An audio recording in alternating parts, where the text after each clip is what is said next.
now, yes, this country has evolved to a way that I don't want to participate anymore. I don't want to keep forfeiting over, my income every quarter to finance projects that I don't agree with and spend money in ways that I'm not consulted on. This is money that I'm earning and that I've, risked a ton to earn, and all this stuff. And so, I wonder if if it's productive, therefore, to decouple yourself from the identity of your country and just say, yeah, technology does give you the runaway, but it has nothing to do with America. It has nothing to do with Canada, right? It's all about what we choose to do with it. And you could do anything from anywhere.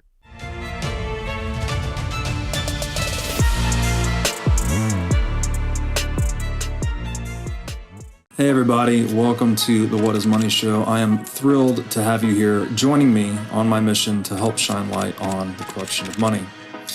Now, if this is your first time listening to the What is Money Show, I strongly recommend that you go back to episodes 1 through 9 first, which lays a lot of the groundwork for many of the concepts that we explore on the show. These first 9 episodes are my series with Michael Saylor, and thousands of people have told me that this is the best podcast series they've ever heard, hands down, and that it was instrumental to their understanding of money and Bitcoin. So if you're looking to start a deep dive into the nature of money, I don't think there's any place better that you can start other than episode 1 of this show. Now, a little bit about this show and how it makes money. The What is Money Show is 100% sponsor based. So all of our revenues are derived from direct sponsorships. And I strive to be very selective about the sponsors that I work with, specifically only using sponsors that I use personally, and also choosing sponsors that have values which are well aligned to the values expressed on this show, such as freedom, education, self-sovereignty, etc. So what I'm going to do now is a few ad reads right at the top of the show, and then I'll do a few more ad reads in the middle. And I hope you'll take the time to listen to them, as again, these are hand-selected sponsors, and I think you'll like what they have to offer.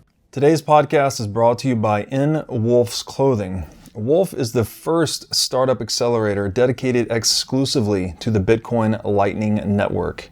4 times per year, Wolf brings teams from around the world to New York City to work with like-minded entrepreneurs, pushing the boundaries of what's possible with Bitcoin and Lightning.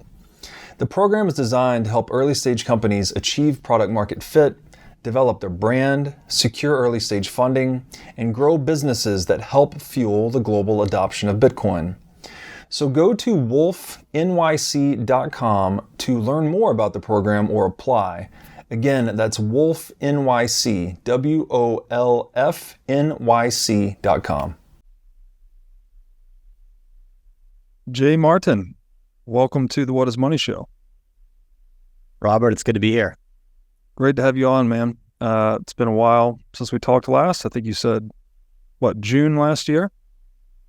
Yeah, last we spoke, you were in Costa Rica with your family. It would have been last spring. I had you on the pod. And it's prior to summer, that's for sure. Yeah, it's been too long, so I'm excited to dive into some of these topics today. Just by way of quick intro, you are the host of the Jay Martin Show, and you also host BRIC, which is one of the world's largest commodity and investment conferences. When is the next one coming up?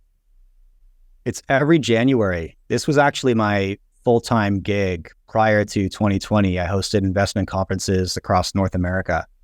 And when we put that business on pause, as everybody in live event production did, we built a media company and it ended up being, frankly, a much better business. Mm-hmm. And it became my core focus. So when we got the green light to resurrect the event, the investment conference company, it honestly wasn't like a quick yes to me, Robert. It was like, wait a minute, I hated that business.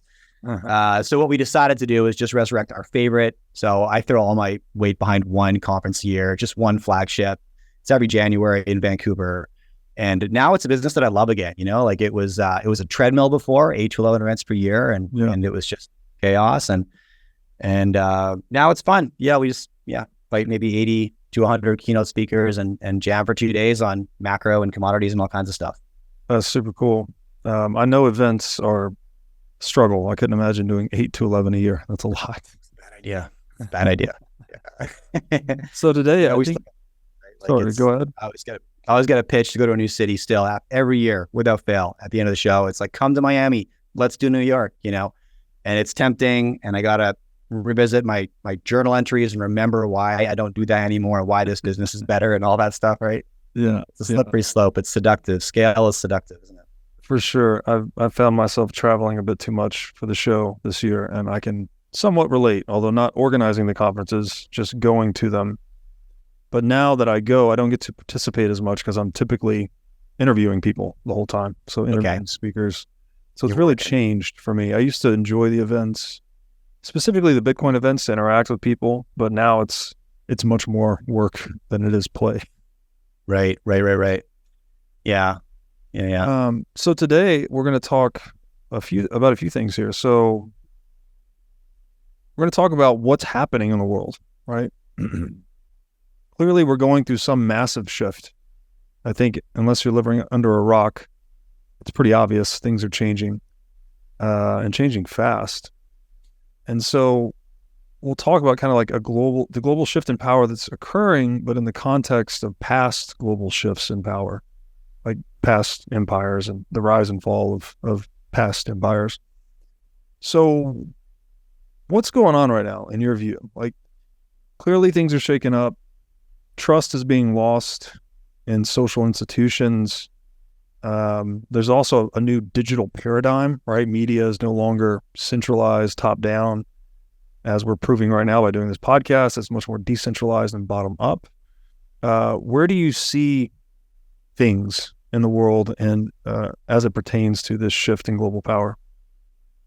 Yeah, there's a couple angles to attack that one. And I think like staring us in the face is the fact that we're ending the era that I grew up in, which is the era of globalization, right? The era of increased access to a wider variety of cheaper and cheaper goods. And essentially, if you have the cash, or the credit, you could buy whatever you needed from the global marketplace. And I'm talking about, multinational companies and countries, right? The raw materials that you needed to build your economies, et cetera, et cetera. There was trust that existed globally, fragile as it might have been, but trust enough that you could take part in that global marketplace. And I firmly believe that era is over. I think the door has been closing for a while. We saw an increase of activity in economic sanctions and trade wars and currency wars, now proliferation of hot wars that I don't believe are going to slow down. Every year this decade has hit us with a haymaker, and it's not done with us. That's my thoughts. It's not a pleasant thought, but the majority of history is peacetime, but in between periods of peacetime, there's periods of terrifying volatility, war, disasters, all of this. We might be in one of those periods right now. So, on the heels of that, I try to step back from, the immediate noise that's hitting my screen every day, right? The headlines that are all made out to matter, because most of them don't, right? I like to lean on the Lindy principle when I read the news, the predicted relevant lifespan of something is best predicted by its historic relevant lifespan. And, although I read Bloomberg every day, Bloomberg's got a job. It's to produce front page news every morning and every afternoon. And frankly, there isn't front page news every morning and every afternoon. And so, one way that I insulate myself from that near-term news is like, let's step back and look at the really big picture, right? Because predicting short-term trends and short-term volatility is remarkably hard. But making some assumptions about how the world might change in the course of a decade is actually a lot easier to do, because you're just focusing on the mega trends, the super tankers that don't turn so frequently, And so, yeah, I mean, I've spent a lot of time just studying previous empires to give me some sense of where we might be in this current day's empire. And I would imagine that in every previous empire, the citizens of that empire probably never saw the sunset years coming, right? They were born into this era, this world of how things are and how things therefore have always been, and this will continue for the foreseeable future. And why would it change? But you don't have to look very far back. If you look at just the last 600 years of history, you'll see the rise and fall of the Portuguese Empire and their respective world currency. The Spanish Empire, the Dutch Empire, the British Empire, and today the American Empire. And that's 5 inside of 600 years. It gives you a bit of a hint at the expeditious nature with which power rotates around the globe. Like, it happens quite fast, And so just given that as a template, it's like, what inning might we be in this current age of the American empire? It's probably later, right? Mm-hmm. And timing that's, I think, impossible, and I definitely don't have the skill to do so.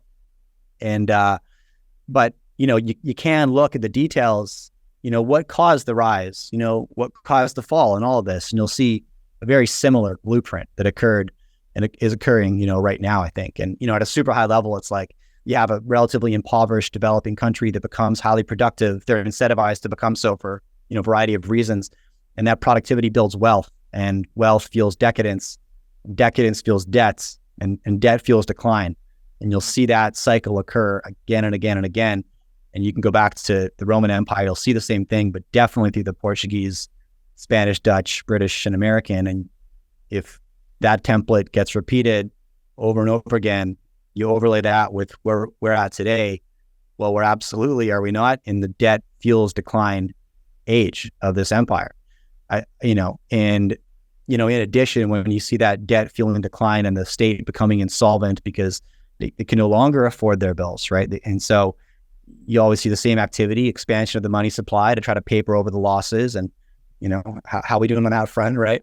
In addition to that, there's typically internal conflict that starts to become scaled to a degree that borders on civil war. It's usually in response to increasing wealth gaps where there's a percentage of the population that didn't get to participate in the wealth creation activities along the way. They feel continually disenfranchised. And most people don't understand finance, so they don't know why they're not living as well as their neighbors or people they can see. And I think that's definitely very present today. And for the same reasons, it's a lot of people in the West were sold a dream, right? It was go to school, get a good education, borrow the student loan money, go to post-secondary, get a degree. Don't worry about the money, do what you love. So get the liberal arts degree, right? And they do this, right? And they grow up and at 30 years old, they're 150 grand in student loan debt. They have a worthless degree and they're looking at their neighbors who are millionaires and thinking, I did everything right. Like I followed all the advice. Right. This can't be, they obviously cheated, whoever's ahead of me on the Monopoly board. And it's like, well, no, they might not have cheated, but you're both playing the same game and only one of you knew the rules. That's for sure. And this proliferates. People want to find an enemy then. So they'll find one and they'll incriminate that enemy, right? And you see these civil divisions just burst. And so in combination with the insolvency of the state, you see the civil unrest just blossom into bordering on a civil war. And then you got to have the external competitor, right? You got to have somebody rising up to challenge that superpower and put them on notice. And historically, it's not one country that kind of rises up and challenges the superpower. It's a syndicate, smaller countries that may be able to pause their ideological differences in order to unify against unseating that global superpower. Yeah. And with those three core determinants, the insolvency of the state, the civil unrest, and internal conflict, and the external competitor, again, so if we're in the debt fuels decline part of that cycle, and generally in that cycle, you see those three things begin to rise and increase. It's like, well, where are we today, right? And having said all of that, I think the future is very hard to predict, and I don't know what happens next. I mean, as I said, if this is the end of one era, whatever happens next, it's not going to be simple, quick, or predictable. That's what I think. Mm-hmm. And so it's like, how do I deal with that? I try to build as much optionality into my life as possible.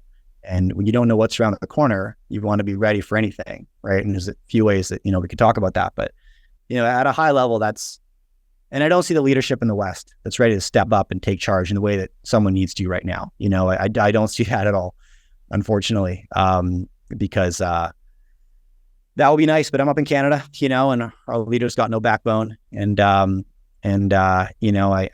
see the same in the US and across Europe. And we don't have the strong follow me leadership that we need right now. So there's a population that's lost and nobody to follow. So they're angry at each other and seemingly to no end right now. Yeah, man. A lot of good points there. I really like your point on this. People have this assumption of inertia about existing political / national structures, right? Like, I'm born into America. America is a country. America is the global superpower. That's just the way things are. But Yeah. It's kind of a static view of reality, right? It fails to account for this turning over, as you've described, of empires across history. I think actually the average age of an empire is around 250 years, if I recall correctly. In the U.S., obviously we passed that birthday, or we're approaching that birthday, I guess, 2026. I don't know if I'm doing my math right. We're close to it or past it. And on the debt point, the U.S. is what, 150% debt to GDP, something like that. So clearly we're entering that unsustainable territory where we really need to expand the printing of money rapidly to cover deficits, right? To paper over losses, as you described.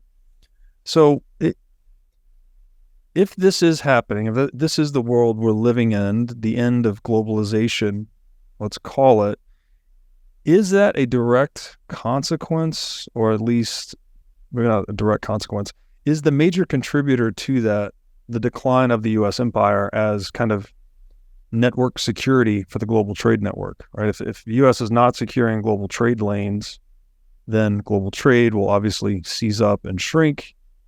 And then that sort of creates this battle, right, to fill the power vacuum, essentially. Is that how you see it, that the U.S. empire decline is driving this decline in globalization?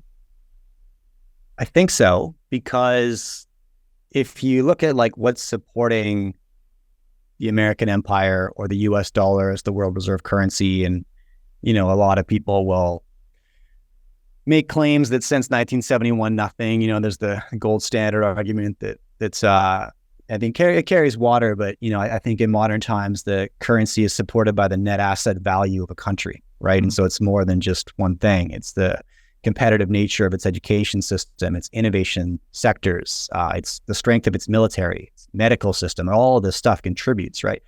But when the money runs out, all that stuff gets pretty hard, right? And so if you can't throw your weight around globally from a military standpoint, you land yourself in trouble. And what you'll see, through all those empires we just discussed, like, the Portuguese Empire, they had a reserve currency. It was kind of limited to the Mediterranean, but not exclusively, but it was fully supported by the strength of their maritime competency, and they did the same thing that the Spanish did and the Dutch did, is that, they were building these ships that were able to explore the world in ways that had never occurred before. So they could gather wealth from all over the place and bring it home. They also determined that it would be cheaper to have somebody else build those ships. And so they'd outsource the labor, and in the case of the Dutch, they outsourced that labor to Britain, right? To the Brits. It was cheap British labor. They could build ships far cheaper than we could. And so, you end up outsourcing essentially your middle economy, right? To build the technology of the future. And that is how, the Dutch took over the world in a sense. They stole the middle-class jobs from the Spanish, and they started building ships cheaper than Spanish labor could, which contributes to that wealth gap scenario. And you're outsourcing expertise as well, because suddenly Britain woke up and they're like, we build the best ships in the world and we're making a lot of money doing it. So now you've got that, productive population building wealth. They've got the innovation knowledge base to be competitive from at that point, like a exploration standpoint, but that was a military standpoint. They built the world's biggest Navy, of course, right? And I look at the challenges being made to the American empire right now through a similar lens, right? It's like there's all these quasi-proxy wars erupting. And I think the South China Sea is maybe the next, I don't know the timing on that, but I would expect it's a place that is very vulnerable.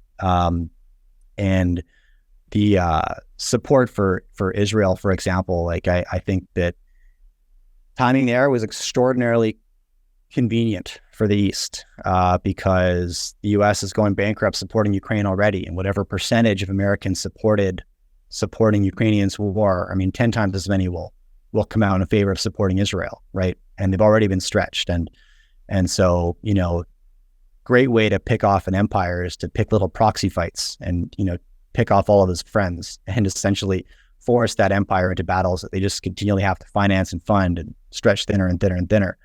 You kind of got two choices when you're that top dog, right? You can enter the battle at risk of losing it, which is a very high stakes gamble, but that's the one that often the power makes, because the alternative is to walk away. is to abandon the fight and say, look, it's not worth it, right? We maybe internally you're like, I don't think we can win this, or the cost doesn't outweigh the benefits. We're just not going to take part. But from a global perspective, that's the big bully backing down and walking away from the fight, right? Which sends a pretty loud message to any competitors anywhere, right? That now is the time to make your move. Got the superpower on their heels. And so, that's the decision I'm like waiting to see here, right? At what point will the US say, actually, we're not going to step in on Taiwan? That's a very loud message that they don't have the bandwidth, the military weight, or the money to do so. So absolutely, man. Yeah, it's interesting to think about. I like if you have the global reserve currency, that means you're the global superpower to some extent, even if it's if we're not saying global, localized, as you said, the Portuguese were in the Mediterranean, but that leads, so for some reason, this is a fiat problem, I'm pretty sure. You eviscerate your domestic industrial base once you start outsourcing these things, right? So labor at home is more expensive, cheaper to have the British make the ships for the Portuguese, right? Or I'm sorry, the Dutch. I think you said the Dutch. Yeah. And then that outsourcing infuses industrial competence and wealth, right, into the group that's getting the outsourcing. And then you have a shift in power, right? All of a sudden, Britain now has the dominant navy. And then they, what's the old saying? He who controls the waves controls the world. All of a sudden, there's conditions are set for a flippening from one global superpower to another. If you are a business owner or manager, you should know these three numbers: 36,000, 25, and 1. 36,000 is the number of businesses that have upgraded to NetSuite by Oracle. NetSuite is the #1 cloud financial system, which allows you to streamline accounting, financial management, human resources, and more. NetSuite turns 25 years old this year. That's 25 years of helping businesses do more with less, close their books in days rather than weeks, and to drive down cost. And finally, 1, because your business is one of a kind. So with NetSuite, you get a customized solution for all your key performance indicators in one efficient system with one source of truth. NetSuite is everything you need all in one place. Right now, you can download NetSuite's popular KPI checklist designed to give you consistently excellent performance absolutely free at netsuite.com/whatismoney. That's netsuite.com/whatismoney to get your free KPI checklist. Again, netsuite.com/whatismoney. Now I'd like to tell you about our sponsor, iCoin Technology. iCoin has just released a sleek new hardware wallet. It looks like a mini iPhone with a little touch screen and camera on it. The device has no Wi-Fi, no cellular connection, no GPS. It's a strictly physically cold hardware wallet. Like I said, it's got a high-res 3-inch touchscreen. It's got a camera for air gapping the wallet. It's got optional Bluetooth compatibility. And it's really a brand new UI, UX experience for a hardware wallet, making it very accessible, easy to use, not intimidating. And as we always talk about on this show, the only way you can truly own your Bitcoin is by having it in self-custody. So you need a device like iCoin Wallet to truly own your Bitcoin. Go to iCointechnology.com today and use promo code Bitcoin23 for 30% off of this new sleek hardware wallet. And so things are very uncertain, and I agree with you. I fully agree with you. In times of uncertainty, optionality is the optimal strategy, right? You don't know what's going to happen. You don't know when it's going to happen. You need to have as many options for yourself as possible, both at an individual level and at a national level. What phase do you think we are in the decline of the U.S. empire? Like you mentioned offline, we've been kicking this can down the road for quite some time. How much further can we kick it? Or I know short-term predictions are difficult, but like approximately, directionally, where do you think we are in that decline phase? Yeah. So I tend to believe, Robert, that we can kick the can a lot further than people think. And I will get pushback on that all day long. And I totally get why, right? Because there's endless reasons why it's different this time. And now we've gone a bit too far. right? 32 trillion in debt is unsustainable, right? A $2 trillion deficit is unsustainable. There's no way we can keep this going. But, as if a $20 trillion debt wasn't crazy, it was crazy too. 10 trillion was insane. $500 billion deficit is unsustainable. It's always been quote unquote unsustainable. And there's always reasons why this time is different. Like, oh yeah, but now we have this, treasury supply and demand imbalance, and we're going to be unable to finance. And there's been reasons that 20 trillion and 10 trillion, there's always been reasons why this time it's different. I think that, superpowers can be far more creative than we give them credit for. And, I don't necessarily understand the concept or the idea. Love to know your thoughts on this. When all else fails, take the country to war, right? War is a short-term stimulus, right? It is. It's not really productive because you're destroying things, but it is a short-term stimulus and can stimulate an economy for a period of time. At the end of it, you have to clean up the mess, so it's not a long-term boost to anybody's economy, unless you're completely detached from the fight, just in production mode. But anyways, when it comes to predicting the demise, like what cycle are we at? Like, I have a buddy that he passed away last year, and I knew him for about 15 years, and he was one of these hardcore gold bugs, right? And he had bet his entire career in business and life on the crash of the American empire, the fall of the US dollar, and the decoupling of the manipulation of the price of gold, right? And, pick your number, whatever, assets become worth when the currencies fail. Now, obviously sad to lose him, that goes without saying, but he died waiting for an event to occur that never occurred. He built his entire business and life anticipating an event, and he died before it happened. He spent his whole life, it's very important for me to think about that, because we can spend a long time waiting for something to happen. Eventually it's like, or you can play the game that's in front of you right now, I look back at this guy's life with a bit of tremendous sadness, man. I was like, you spent the last 2 decades of your life anticipating something and preparing for it and living your life accordingly, and that thing never materialized, and you died waiting, and it's dangerous to play that game. And so, it's easy to throw stones at, Chairman Powell and President Biden and say, these clowns don't know what they're doing. But I think somebody does, right? I think there's a lot of strings being pulled that are very orchestrated. And, I think the lengths that people will go to hold on to power, we should never underestimate, because it's easy to look at established order and governments and organizations and say, they're trying to find collective solutions to these problems, right? Yes, we're in a lot of financial trouble here, but they're doing their best to figure it out and find a clear path forward.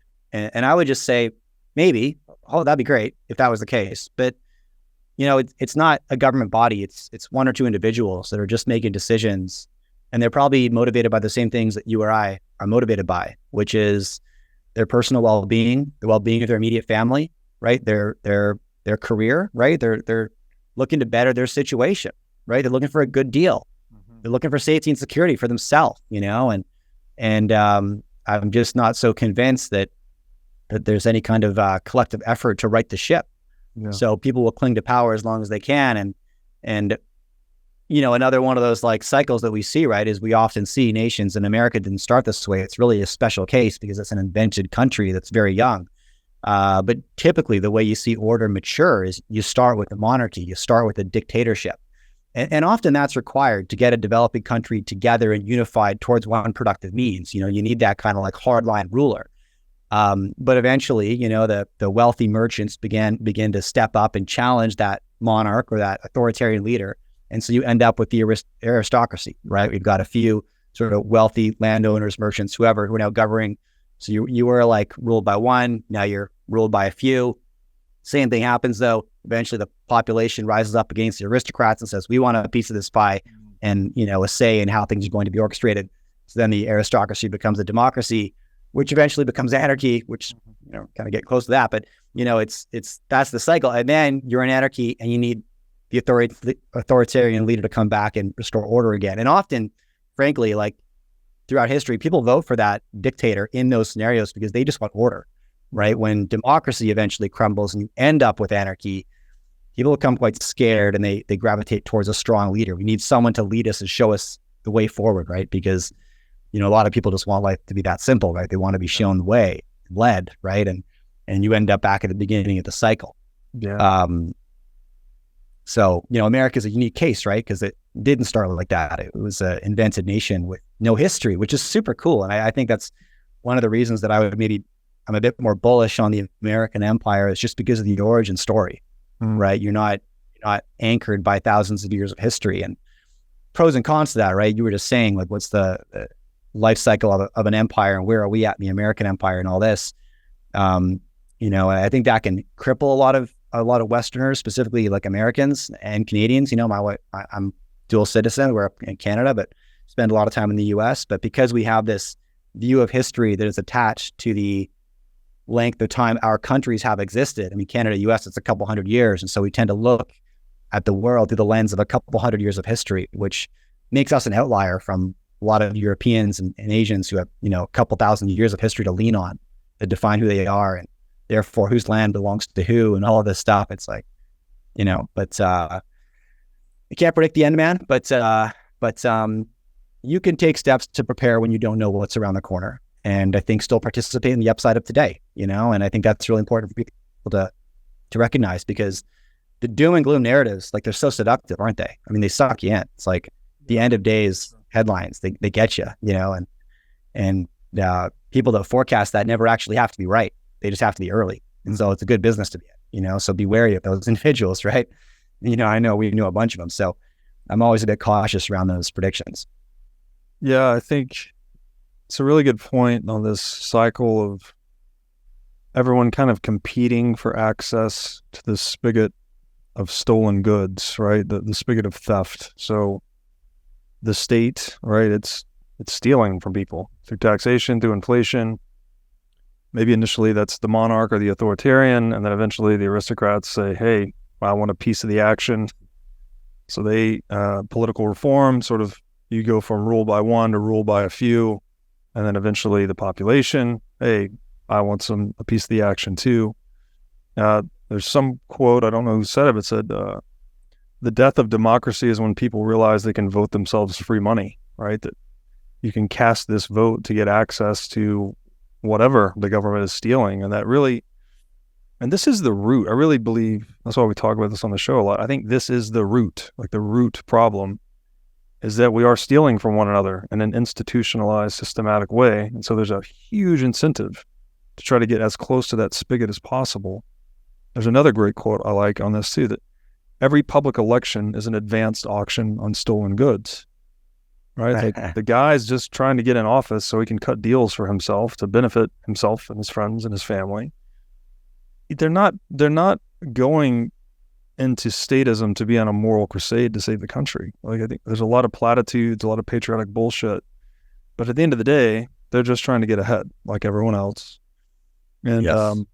Your friend, man, that is a sad story, because he's probably right. I mean, almost certainly right, that there is going to be a decline of empire, as there always is, that will end with a lot of money printing. And things like gold and Bitcoin, other commodities should do really well in that environment. But again, it's the timing. It's the timing that's just so damn impossible to tell. And you alluded to something earlier too, like the kicking the can issue, right? How far can we kick the can down the road? I think it's a very complex thing, because we have, on one hand, escalating taxation, inflation, regulation by fiat. So people are having their private property violated more and more and more and more. So it's like, where's the breaking point there? We don't really know. But the counterforce to that is we keep having new technological innovations that are creating more productivity. So there's this these two competing forces where one group is stealing the fruits of the productivity, allowing them, which is sort of accelerating the demise of the nation. But this counterforce is more and more productivity coming available to be harnessed or harvested in that way. And so it's like a race between the two. Like, is the theft going to outpace the innovation or vice versa? And to try to find that tipping point is so incredibly difficult. But it does, I don't know, because the digital age, clearly we're radically more productive just as a result of these tools. How much more runway does that give the U.S. empire, the state? I really find a hard time understanding that question. And it's like, it's a real rock and a hard place too, because like you want innovation, you want productivity to go up, but you don't want to extend the runway of the empire because that just lets the empire kind of, keep engaging in imperialism, which is not really good for anyone, as we've touched on. Yeah. Yeah, I don't know. Let me ask you a question about that. Yeah, like, so as we have this conversation, there's usually people have a bias or, like I'm from the West, I'm, Canadian American. So I would love to see America succeed here, find a path forward that gives this empire some new legs. And, I grew up in the 90s in Canada, surrounded by opportunity, clean streets, safe, predictable governance.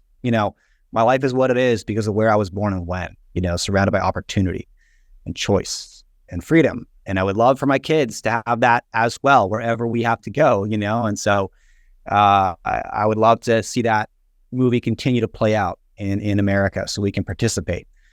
But,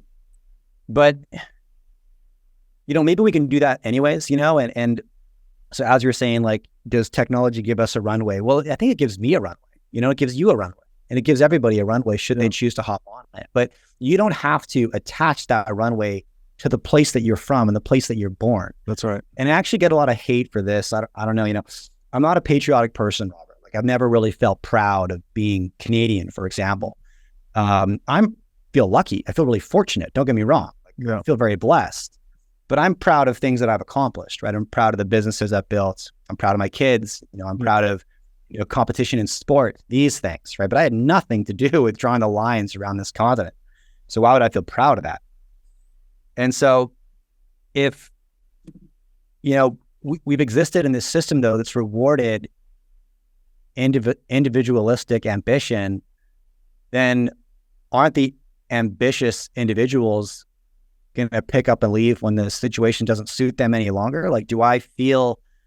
so for example, I'll give you an example. And we're exploring moving down to the States with my kids. We're also exploring Southeast Asia. We're putting down roots in Indonesia, spending a lot of time there with my family. And it's because I want that optionality. And I don't know what the next, if in 30 to 40 years, I want to make sure I do everything I can to put my kids in a situation that I was in, surrounded by opportunity, if I can. And subscribers will fire back at me and say, you're running away from the place that gave you everything. You stuck around, made a bunch of money as long as it suited you, and then you left.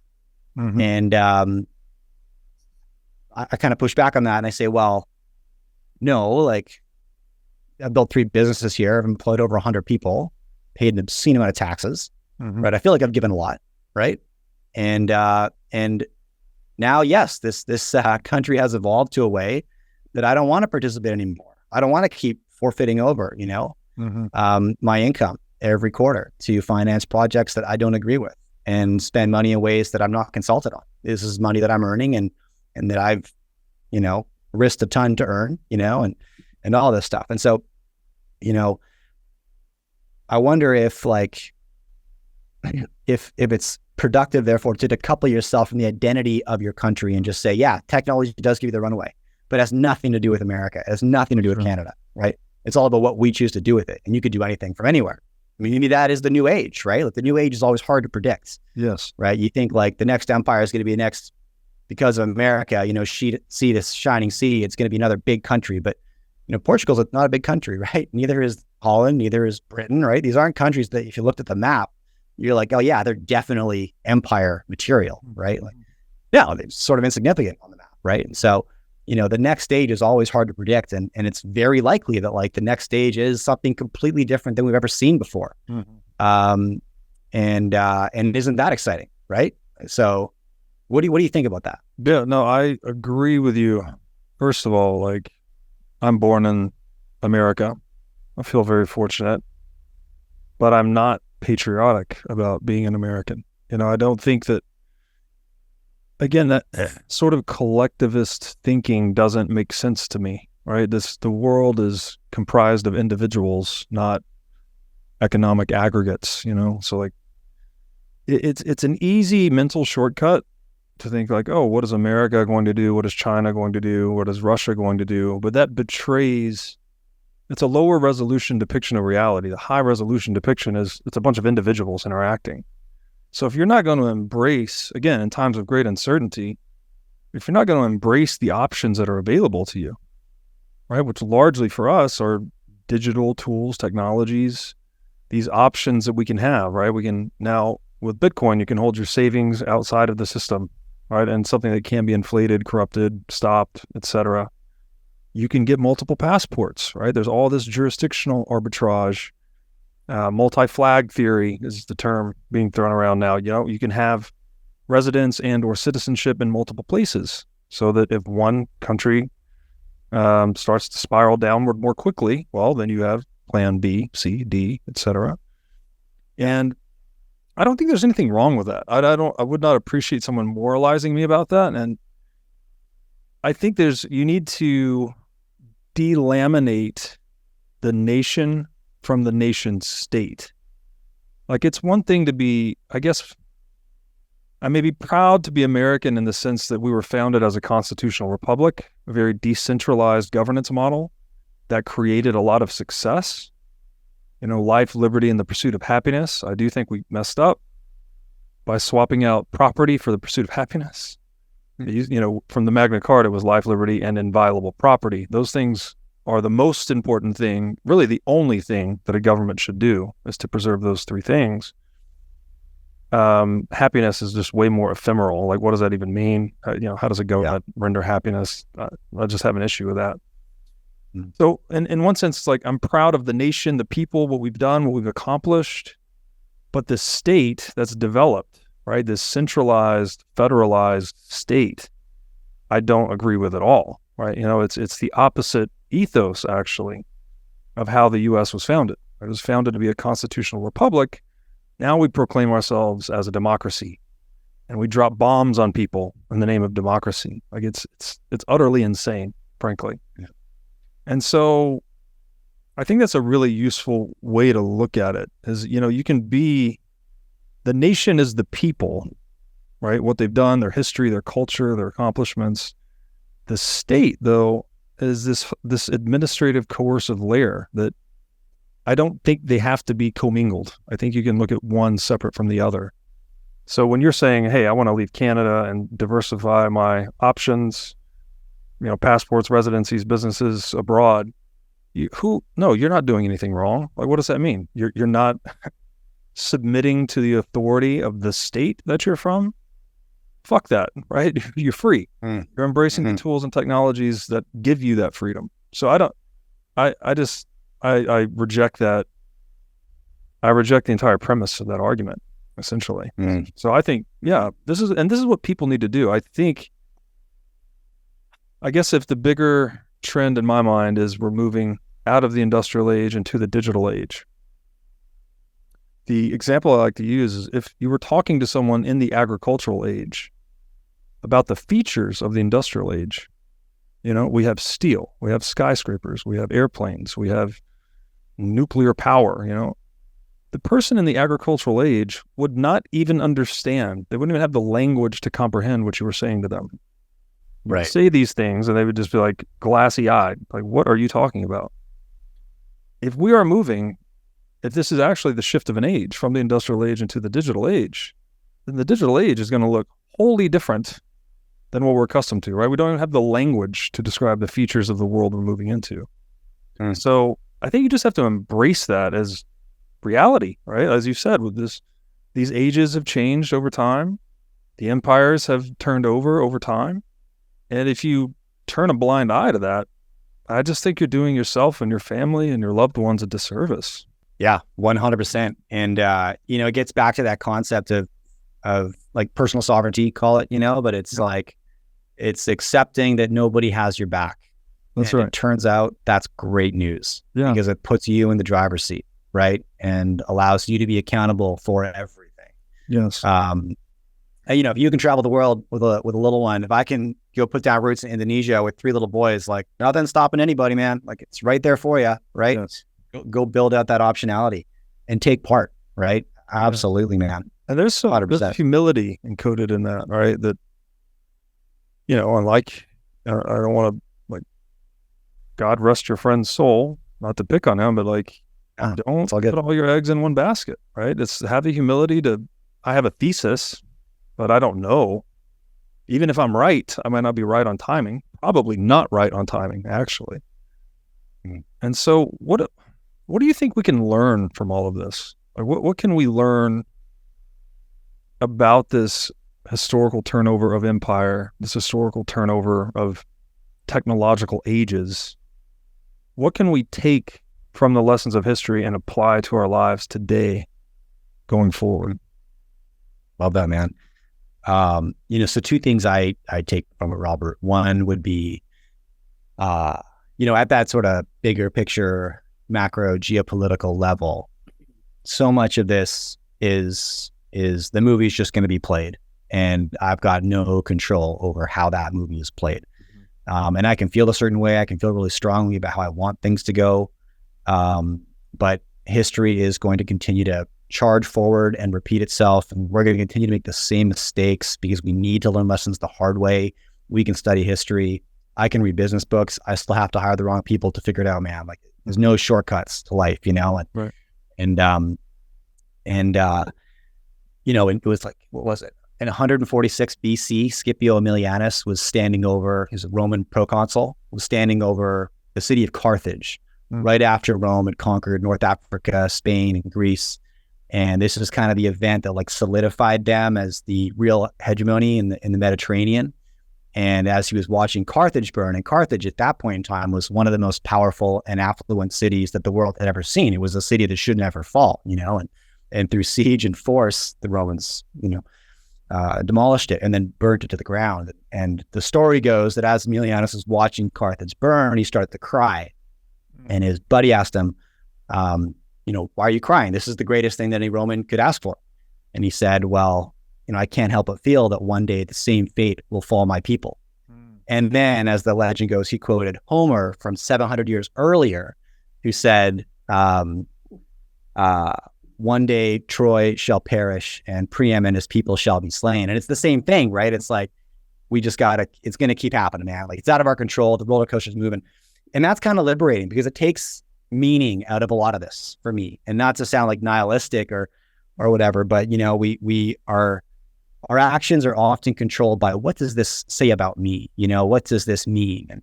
And kind of navigate the world that way, you know, at a human nature level. Like we want to look good. We don't want to look bad. Right. But if you can depart yourself from like a lot of that meaning and just say we are so insignificant in the grand scheme of things. And my story will be forgotten no matter what I do. And probably a lot sooner than I'm willing to admit, you know, like, you know, and within 6 months, like how many times after I die, within 6 months, how many times will my name ever be mentioned again? Right. Like, let's be real here, you know, like yes, not very many times. Right. And, you know, 3 or 4 generations later, we're so diluted, we almost never existed in the first place. So, you know, that's what I like about the big picture trends, because it puts everything in perspective and it's like, none of this really matters, man. Just do your own thing, proceed accordingly, build what you want to build, like do what you want to do. You know, separately, like, what can we learn from this? I mean, I guess like I take a lot of power in the idea of sovereignty. I think it's very, very important and very understated. I think it's very empowering and maybe liberating for the same reasons. And acknowledging that like everybody in power over you is directed by the same human nature as you are, you know, and yes, they're governed by fear and greed just the same. Again, that should give you a lot of permissions in life, right? To just maybe decide your actions for yourself. His mind, his religion kind of thing, right? Like all the laws that govern us, and they're just fabrications from somebody else's imagination, right? Just the same as like, I didn't draw the borders of Canada. I had nothing to do with that, right? That's the entire structure with which I live my life. It was just ideas somebody else came up with, did not consult me on. And that should also be very liberating, right? And you know, that's what I take away from this is like, oh, it's just a blank canvas, man. Like we overthink the shit out of this. You know, you can do whatever you want, right? and go wherever you want and operate the way you want to. And sure, watch your back and be polite and be nice to people. But, we make way too many assumptions about how we should be and how things should be. And all that's a waste of time. Well, I agree, man. The point on humbling yourself as kind of an individual in history, so important and very liberating, as you said. There might be this tendency to want to think you're special or you're different, or we all are different and special in our own ways. But ultimately, there's been like 100 billion humans that have ever lived, or some crazy number like that. Like if you, right, 1 divided by 100 billion, like it's a tiny, tiny infinitesimal fraction. And so to just accept that, it's, again, very liberating. I don't think it has to be nihilistic or negative even. It's just liberating that you are free to sort of imprint your values on this world as you see fit. And I think the quote that came to mind as you were saying that every man dies twice, right? He dies once in his physical body, and he dies the second time, the last time his name is spoken. And right, that's just how it is. That's just how it goes. And I get a lot of meaning, actually, I guess somewhat paradoxically. The book of Ecclesiastes in the Bible talks about, this is meaningless, that is meaningless. He's going through this whole gamut of things he's done and things he's seen. He says this too is meaningless. And that sounds maybe negative, but I find liberation in it. It's like this is all kind of this giant ball of energy we live in. It's meaningless, but it frees us then to go out and create our own meaning, right? We can create impacts in the lives of others. We can create new tools and technologies that serve the future of our species. We can make new discoveries, etc. And I really hope that we're moving into this age of, right now, sovereignty is almost exclusively ascribed to the state, right? We call them sovereigns, sovereign debt. We use these terms. That's bullshit.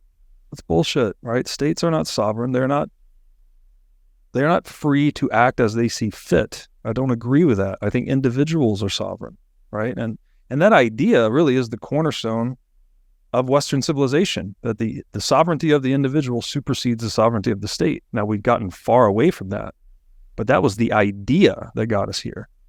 And my great hope for, decentralization, the digital age, and Bitcoin is that we can now have the tools to actually empower that ideal in a much more real way, right? Create a world composed of sovereign individuals. One of my highest health priorities is keeping my brain in top shape. To take care of my brain power, I do many things, such as striving to read, write, exercise, and meditate daily. One of the latest tools in my brain power toolkit is MindLab Pro. MindLab Pro is a nootropic supplement that is scientifically proven to enhance your brain power. When I take MindLab Pro, my mind feels like it has a better grip on the world. My thinking is more lucid, and the articulation of my speech is much more clear. MindLab Pro has been tested in rigorous, double-blind, placebo-controlled human trials and has been proven to enhance brain power for users in every age group. MindLab Pro is an advanced formulation of 11 nootropic ingredients and is backed by research from 1,473 human trials conducted over a period of 32 years. So if you're looking to start enhancing your brain power, MindLab Pro is an excellent solution. Go to mindlabpro.com/breedlove to start enhancing your brain power today. Again, that's mindlabpro.com/breedlove. Now I'd like to tell you about our sponsor, CrowdHealth. CrowdHealth is a Bitcoin-enabled alternative to legacy health insurance. Now let's face it, legacy health insurance is an absolute scam. Nobody can explain this better than the legendary comedian Chris Rock. Insurance. You got to have some insurance. You got to. There's an insurance. They shouldn't even call it insurance. They should just call it in case shit. And I give a company some money in case shit happens. Now, if shit don't happen, shouldn't I get my money back? So with CrowdHealth, instead of just paying premiums that you'll never see again, you can hold part of this pool of savings in dollars and in Bitcoin through CrowdHealth. And when you have a health event, you can draw against this pool of communal savings. So go to joincrowdhealth.com/breedlove to learn more or sign up. And somewhat of a tangent, but I wanted to ask you this, because I know you're into commodities. How do you look at commodities in this world? Like, commodities obviously matter. It's how we build everything, right? These are the raw materials for every industrial process. How do you view them in the lens of the phase we are in the end of globalization or the end of the U.S. empire? Like, what is your mental model for looking at commodities in that context? Well, it's I use the commodity sector as a lens to help me understand the world, because the distribution of power globally is largely a consequence of the haves and the have-nots. And the raw materials that matter change over time. And the value of almost every commodity over a long enough time period falls to zero because we engineer it out of necessity. That's sort of the story, the long story with commodities. So it's like, what matters today, and how might that dictate the future to a degree? We were chatting before I hit record here about how if we're in the era of deglobalization or friendshoring or whatever you want to call it, the era of trust is over the way it was.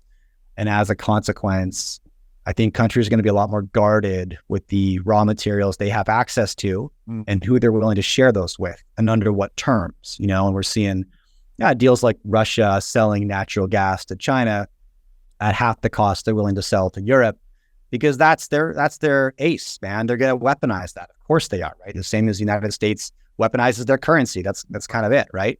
And then smaller nations like Indonesia, it's the world's small nation, but it's the world's largest exporter of nickel, right? Very important alloy, integral to any kind of energy infrastructure. And they've put export bans in place as of like 6 months ago. And so they're not banning the export of nickel, but they are. So historically, Indonesia exported raw nickel, and then it was processed in other countries.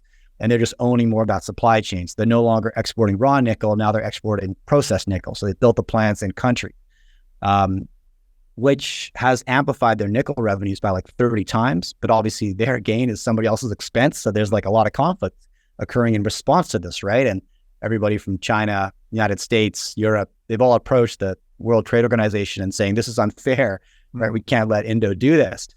One of the reasons I'm bullish on Indo, actually, we can get into that, but they're being very intelligent with what they have access to right now. But nickel is something they have. It's the ace up their sleeve. They're weaponizing that accordingly. Now they're walking a fine line, because I think we've gone to war for some pretty silly things over the, course of history. I wrote a newsletter a couple months ago about the banana wars, for example, like the late 17th, early 18th century. Late 18th, early 19th century, the United States went to war for bananas, and tens of thousands of people were killed in Cuba, Nicaragua, and El Salvador, and Honduras to protect the interest of the United Fruit Company, and it was like the same old story, right? You invade another country to gain access to its resources. I mean, this is the movie that plays out again and again and again. And we've done the same for nutmeg and tobacco and rubber, and all kinds of stuff, salt, right? So would we go to war for nickel? Like, would there be a banana wars for nickel in Indonesia? It's absolutely foreseeable. President Widodo is walking a fine line, and he knows it, right? But as he's stated publicly, like, we have to dare to take these risks. He understands his time is now, and next on the plate for Indo is copper and cobalt. They'll be doing the same thing. And so, we're seeing moves like this being made, all over the world. And all that says to me is when the supply of something becomes uncertain or vulnerable, the value of that thing typically goes up. And so in the near term, like over the course of the next decade, that's what I would say is near term, I expect the value of commodities to go up for two reasons. One being that which we just discussed. It's like, I don't know where I'm going to get my stuff from, so I have access to it. I'm going to stockpile. I'm willing to pay more, all of this. So the value will increase. And secondly, there's been so much dumb money flying around for like 12, 15 years that, growth stocks in the US has been a no-brainer, and these raw material industries have been completely starved of capital. And so, you want to build anything in the future, you need the ingredients to do so. We don't have them because we haven't financed the production of those things. And we've sort of bent over for the environmental movement, which, I got 3 young boys and I've spent the majority of my life in super remote parts of the country. Like I don't know, I'm pretty intimately familiar with what we stand to lose if we don't take care of our environment and habitat. Like, I feel like I know that better than most, but do you expect the same protesters who have the leave the oil in the ground sign on the, to just flip the side around? And the other side says, and permit every mine, because we need the copper and the ingredients to build the renewable energy infrastructure. Like, it's not going to happen. Like, we don't think these things through that deep, but it's so, as a consequence, we're short on pretty much everything. And, if you were to say, but yeah, we're heading towards a global depression of some kind, and this will destroy demand. And it very well might, I'm not super sold on that though, because if you look at like global oil consumption over the last 15 years, there's a couple events that I would have expected to have made a bigger impact on demand for oil. One being 2020, obviously. We locked everybody in their house, landed airplanes, shuttered hotels, cars were in driveways. You might think that global oil demand, this is global. You might think that oil demand fell by like 30%, 40%, 20%. Like, it fell by 8%, and just for 1 year, and then, caught right back up with its present trajectory and previous trajectory. And the other event will be 2008, the global financial crisis, the great financial crisis, right? The financial crisis of my lifetime. And global oil demand fell by slightly over 1% during the year 2008, and then right back on track in 2009. And when you step back and look at the 10-year chart, it's like, it didn't even happen. It's not even a blip on the chart. And so, I'm no expert in that, like, forecasting the long-term trend, but I just look at history again. It's like, I don't know what's in the future, but I can look at the past and say, well, there's been a couple events where I would have expected demand destruction to occur, and it didn't, not nearly to the extent that people forecast. I mean, it's more fun to forecast like, end of days, doom and gloom and crashes. So I get it. But in reality, this is what typically happens, and it's not as bad as we think. And so, I think that whether or not we're in a period of short-term volatility and uncertainty, which I think we are this decade, I'm still bullish like human beings. Like, I'm long human ingenuity and progress, man, all day. And so we're going to keep growing and building cool things and improving our quality of life and all of that. So, that's sort of my bigger picture view. So as a consequence, we're going to need the ingredients to do that. And so, for that reason, like I'm quite bullish on the commodity sector, but, I would just say for anybody who's looking at that industry, I see too many people make the mistake of assuming that means, they should pile into like mining equities and they're going to go up and all of this. It's like commodity super cycles happen in little growths and spurts and in little pockets at a time, and never all at once. And, grain had a minute, then it cooled off, then it was hot again. Energy, the same, live cattle futures. That's actually like the hottest chart in the world right now. Like it's quite up and to the right. Uranium's getting its moment in the spotlight, but in these trends, like two things are occurring. There's the long-term supply and demand trend, which you could say is bullish, but then in the interim, the traders get involved and they overbuy and oversell and overbuy and oversell. And so you could think like, I'm bullish on food long-term. How are we going to feed ourselves? Sure. But like the price of grains can fluctuate massively because traders get in the short term and overbuy and oversell. And so investors get wiped out because, they can't predict and they overthink those short-term volatile moves that really have nothing to do with the big picture trend. And they get caught up in it, which is why I try to step back from that as best I can. Yeah. But that's kind of, I mean, if I can like shamelessly promote, I teach a course on commodity investing. It's at thecommodityuniversity.com. It's 10 chapter lecture series, myself and a bunch of buddies, and walking through like how to build a portfolio. But that's a couple things that I share on that one, Robert. No, that's great. I guess a good high note maybe to close on too, that these things are uncertain. Empires have risen and fallen many times. We've moved through different ages, different technological ages. But ultimately, we need the ingredients. We need the raw ingredients to create. And to your point, human ingenuity and industriousness, it does not rest. We don't stop. So I would agree with you. Just being bullish on commodities in general, I think that's a really good place to be looking, because again, humans don't stop, and the money printing sort of drives it as well, right? As currency's not holding value, people start to diversify into gold and black gold, things like that. So Right. that's super cool.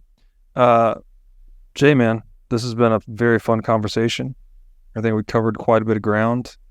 Hopefully ended on a relative high note, considering we covered kind of some disastrous stuff we might be facing in the near future. But to everyone out there, just keep your head up and keep learning and embrace sovereignty and freedom, right? That's the right course to chart these uncertain times. Where can people find you on the internet?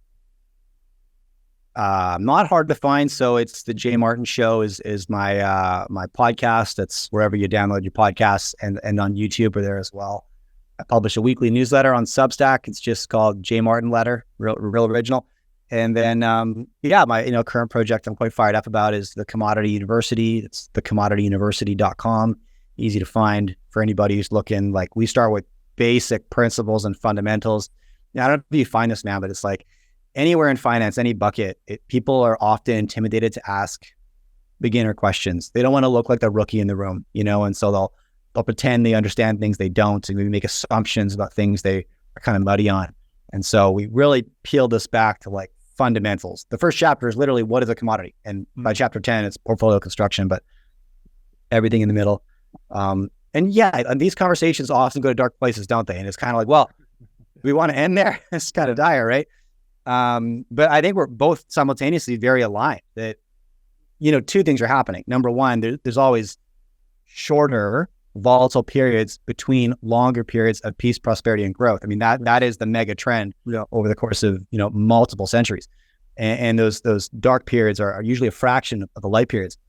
And simultaneously, you can decouple yourself from the poor decisions of others. And that's something anybody can do, and that is sovereignty. That's decoupling yourself from, the counterparty risk, which is whoever's on the other side of your world in that scenario, whether it's, we think about counterparty risk as investments, but it's bigger than that, right? We've all got counterparty risk in our life, and you can decouple yourself from that by being sovereign over your wealth, right?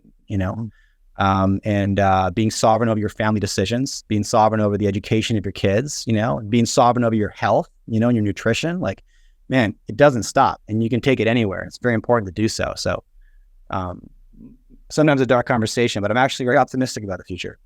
Yeah, I am as well. And that we have more access to ideas and resources and knowledge than ever before. So that seems to be a really good thing. Jay, 100%. Thank you so much for doing this, man. My pleasure, dude.